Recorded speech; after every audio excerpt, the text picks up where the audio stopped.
Hi, that's enough dry lands for today.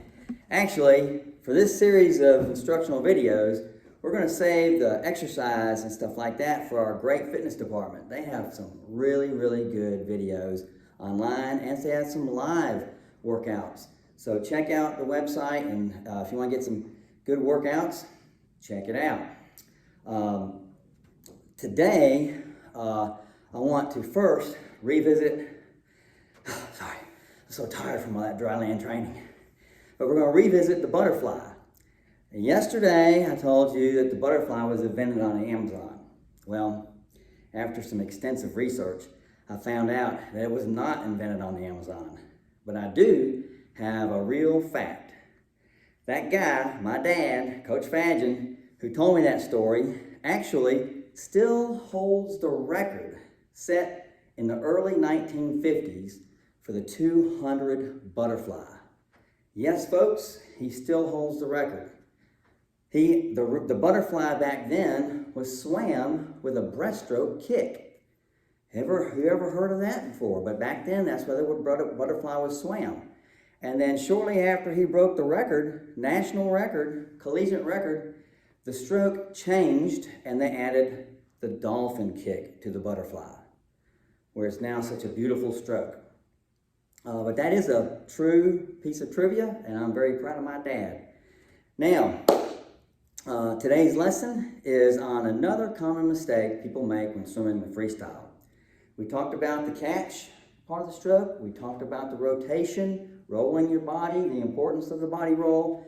Today, I want to talk about what I see a lot of, especially beginner swimmers, intermediate swimmers, but they swim with their body position at an angle, okay?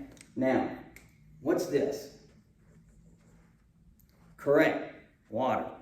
When you're swimming freestyle, this is your head, this is your body, this is your legs, your arms, okay? You want your body to be as horizontal as possible.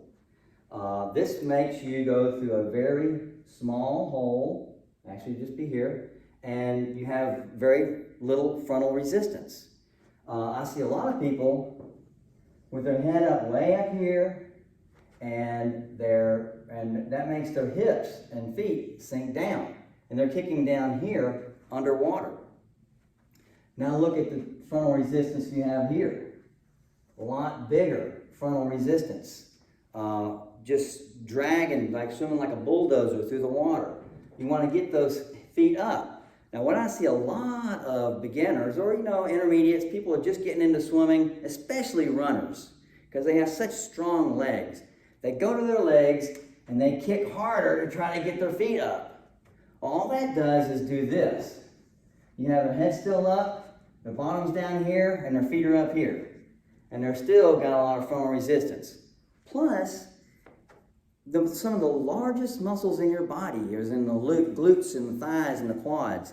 And if you overkick, if you kick too hard, you're really using a lot of oxygen. Not energy. Everybody thinks I'm running out of energy. It's not energy. When you get down to the end of the pool and your tongue's hanging out and you're breathing like crazy and you can't go another lap, it's because you're out of oxygen. Those large muscles are using way too much oxygen. So rather than kicking harder,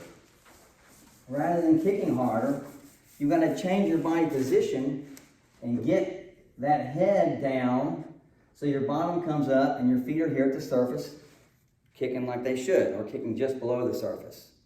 So that is the big thing for today, body position, keeping that head down. Keeping the head down is a key word.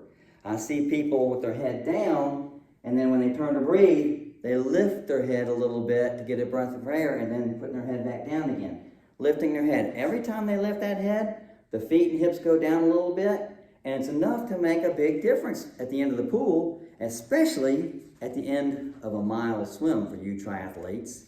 So get the head back down. I've heard also pressing the T, pressing the chest down. You have a center of buoyancy, center of gravity on land, okay? In water, there's a center of buoyancy. And if you can keep that head down, the legs come back up, and you got that center. Keep pressing down. That is the lesson for today. Tomorrow we're going to talk about the last thing about freestyle, and that's the finish of the stroke. Very important part of the stroke. See y'all tomorrow.